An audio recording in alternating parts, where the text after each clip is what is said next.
जय हिंद फ्रेंड्स, आइए देखते हैं छत्तीसगढ़ में अंग्रेज जो है किस प्रकार से शासन करते थे। इससे पहले हमने देखा था कि जो भोसला वंश था उन लोगों ने सूबा व्यवस्था के तहत छत्तीसगढ़ को अपने कंट्रोल में रखे हुए थे।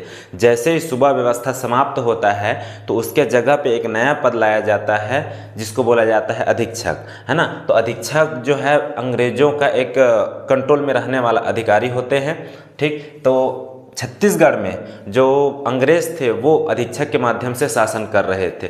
ठीक, कब से कब तक? तो 1800 से लेकर 1830 तक ये ब्रिटिश नियंत्रण में हमारा छत्तीसगढ़ चला जाता है। ठीक, तो चलिए इसके लिए एक पद लाया जाता है, यानी छत्तीसगढ़ में अंग्रेजों के अधिकार शासन करने के लिए, है ना, छत्तीसगढ़ में अंग्रेजों द्वारा शासन करने के लिए एक नया पद लाया जाता है जिसको बोला जाता है अधीक्षक।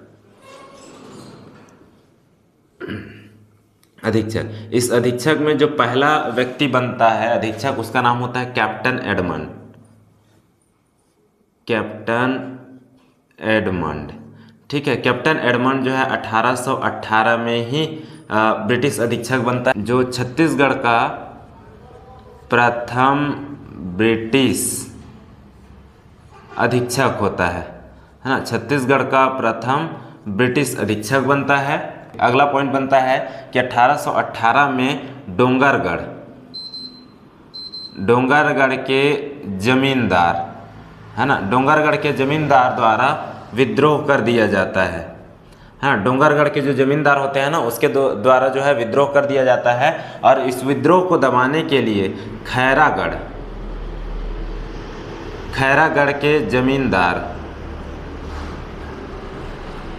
का सहयोग लिया जाता है।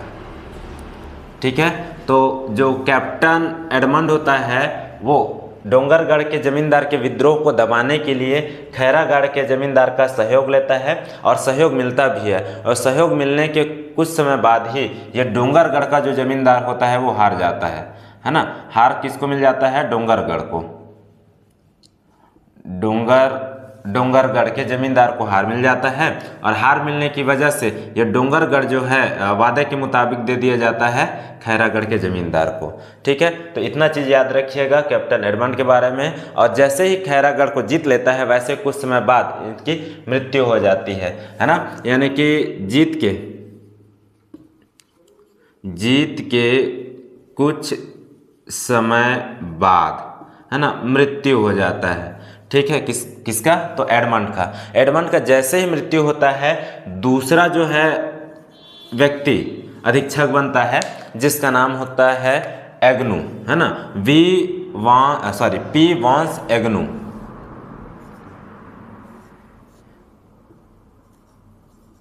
पी वांस एग्नू, ठीक है। ये अगला जो है अधीक्षक बनता है। ये 1818 में अधीक्षक बनता है, मतलब जैसे एडमंड खत्म होता है उसके बाद ये अधीक्षक बनता है और उसके बाद ये चलता है 1825 ईस्वी तक।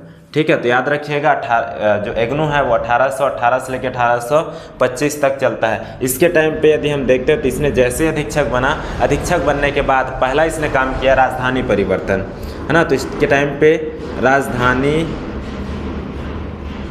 परिवर्तन होता है। ठीक है, अच्छा, ये इसके टाइम पे तो राजधानी मैंने बताया नहीं। तो एडमंड के टाइम पे जो राजधानी होता है वो होता है रतनपुर, है ना, राजधानी रतनपुर। अब पी वांस एग्नू के टाइम पे राजधानी परिवर्तन किया जाता है जिसमें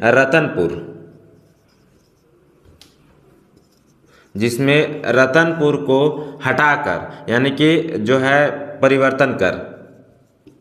परिवर्तन रायपुर को बना दिया जाता है ना। तो पहला काम होता है एग्नू का कि भाई राजधानी परिवर्तन कर देता है। दूसरा काम होता है जो 27 परगना पढ़े थे ना, छत्तीसगढ़ को 27 परगनों में रोका गया था, है ना।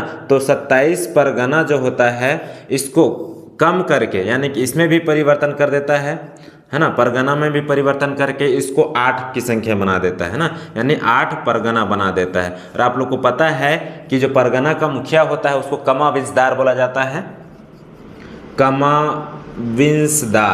ठीक है, जो नियंत्रण में होता था ब्रिटिशर्स के, नियंत्रण होता था ये जो क्या नाम है, अधीक्षक। अधीक्षक के नियंत्रण में रहते थे। ठीक है, इस 8 परगनों के यदि हम देखते हैं तो पहला जो परगना बनता है वो रतनपुर होता है, रतनपुर। दूसरा होता है खरौद, ठीक है। तीसरा हो जाता है रायपुर। चौथा हो जाता है धमतरी, है ना, चौथा धमतरी। पांचवा हो जाता है नवागढ़, ठीक है। छठवा हो जाता है दुर्ग और सातवां हो जाता है आपका धमधा। उसके बाद आठवां हो जाता है राजहरा, ठीक है। आठवां हो गया राजहरा, ठीक। तो ये चीज़ याद रखिएगा कि 8 परगना में इसको मतलब जो 27 परगना था उस 27 परगनों को 8 परगना में बना के रख दिया। किसने? तो एग्नू ने, ठीक है। अच्छा, इसमें से जो सबसे बड़ा यदि हम देखते हैं तो परगना, तो बड़ा परगना, बड़ा परगना, बड़ा परगना देखते हैं तो हो जाता है रायपुर। जबकि छोटा परगना यदि हम देखते हैं, छोटा, तो वो हो जाता है राजहरा, है ना। ये 2 चीज़ें हैं परगना के बारे में। इसके बाद इसके कुछ तथ्य और भी हैं जो एग्नू के टाइम पे हुआ था। पहला चीज़ कि भाई ये जो 8 परगना है ना, इसमें से 1820 में एक और परिवर्तन किया गया, अर्थात एक नया परगना जोड़ा गया। 1820 में एक नया परगना बनाया गया जिसका नाम था बालोद,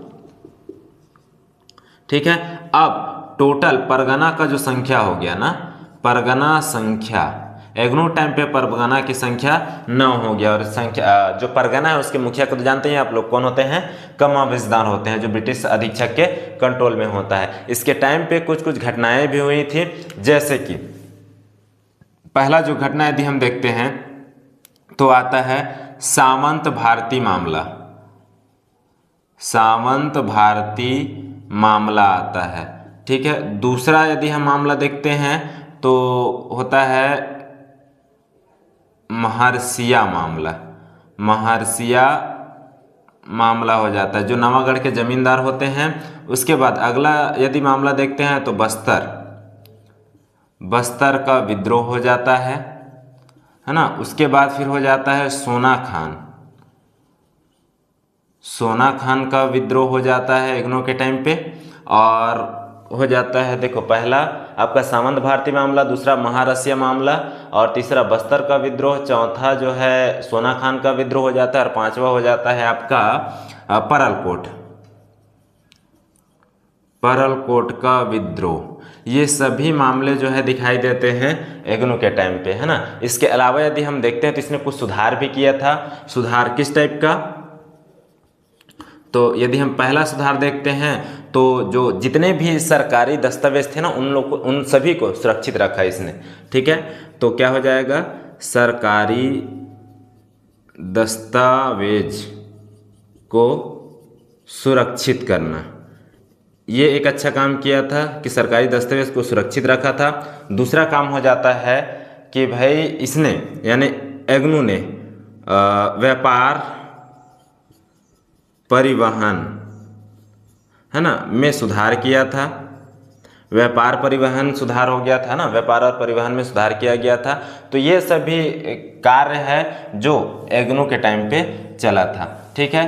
तो ये था 2 आपके ब्रिटिश अधीक्षक जिनके बारे में आप लोग को जानना था। अगला जो तीसरा जो ब्रिटिश अधीक्षक बनता है उसका नाम होता है कैप्टन हंटर, ठीक है, कैप्टन हंटर। इसका यदि हम कार्यकाल देखते हैं तो देखिए इसका कार्यकाल कहाँ 1825 में समाप्त हो रहा है, तो इसका भी कार्यकाल 1825 में ही स्टार्ट होता है और समाप्त होता है। इसके टाइम पे कुछ खास काम हुआ नहीं था, इसीलिए इसके बारे में उतना खास नहीं पढ़ना है, ठीक है। तो ये था कुछ अधीक्षक जो छत्तीसगढ़ में ब्रिटिशर्स के द्वारा बनाया गया था, ठीक है, देख लीजिए।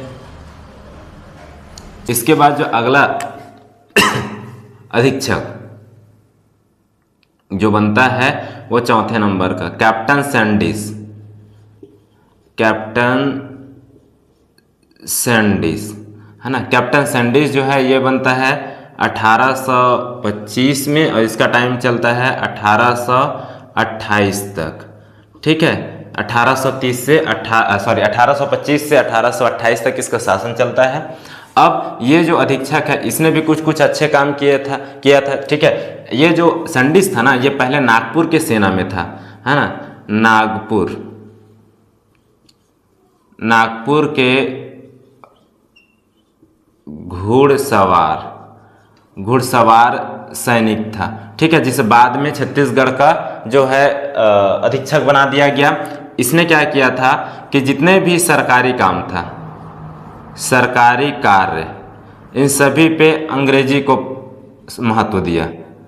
अंग्रेजी में जितना भी सरकारी काम होगा सब अंग्रेजी में होगा, ताकि भारतीयों को कुछ भी पता ना चले और अपने से सब कुछ निपटा दें, ठीक है। तो ये एक कारण था। दूसरा कि छत्तीसगढ़ में डाक तार का विकास हुआ, ठीक है। छत्तीसगढ़ में डाक तार का विकास होता है कैप्टन संडिस के टाइम पे। इसके टाइम पे एक और कैप्टन संडिस के टाइम पे डाक तार का विकास हुआ। इसके टाइम पे एक नया प्रथा आता है जिसको बोलते हैं ताहूदारी, ठीक है, ताहूदारी प्रथा। इस टाइम पे 1826 में एक नया ताहूदार बना जिसका नाम था लोरमी, ठीक है। जबकि दूसरा जो है 1828 में बनता है जिसका नाम होता है तरेंगा, ठीक है। तो ये हो गया कैप्टन सैंडिस के बारे में, ठीक है। इसके बाद जो अगला ब्रिटिश अधीक्षक बनता है उसका नाम होता है कैप्टन विल्किंसन,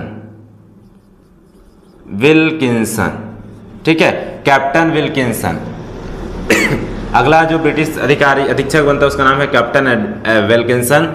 ये जो है 1828 में ही ये अधीक्षक बनता है और कुछ नहीं, ज़्यादा 3 माह तक, है ना, 3 माह तक ही ये क्या करता है, अधीक्षक पद पे बने रहता है। उसके बाद ज़्यादा दिनों तक ये अधीक्षक पद पे नहीं बन पाता है, जिसकी वजह से इसको अल्पकालीन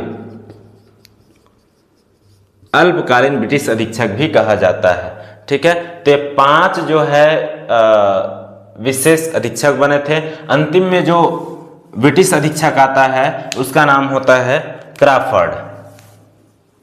छठो हो जाएगा कैप्टन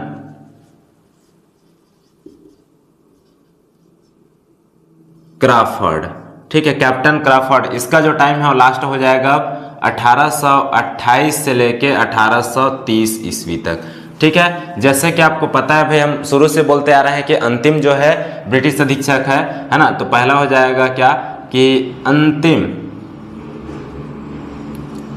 ब्रिटिश अधीक्षक, ठीक है, अंतिम ब्रिटिश अधीक्षक बन जाता है, ठीक है, क्राफर्ड। इसके बाद क्या होता है, ब्रिटिशर्स और भोसलों के बीच में, है ना, जो मराठा भोसले होते हैं उनके मध्य संधि हो जाता है, ठीक है। तो याद रखिएगा इसके टाइम पे मराठा यानी कि भोसला, है ना, भोसला और क्या होता है, ब्रिटिश के मध्य संधि होता है, ठीक है। दोनों के मध्य संधि होता है आपका 27 दिसंबर 1829 में, ठीक है। 27 दिसंबर 1829 में भोसला और ब्रिटिशर्स के मध्य संधि होता है। जबकि 6 जून 1830 को सत्ता जो है हस्तांतरित कर दिया जाता है। सत्ता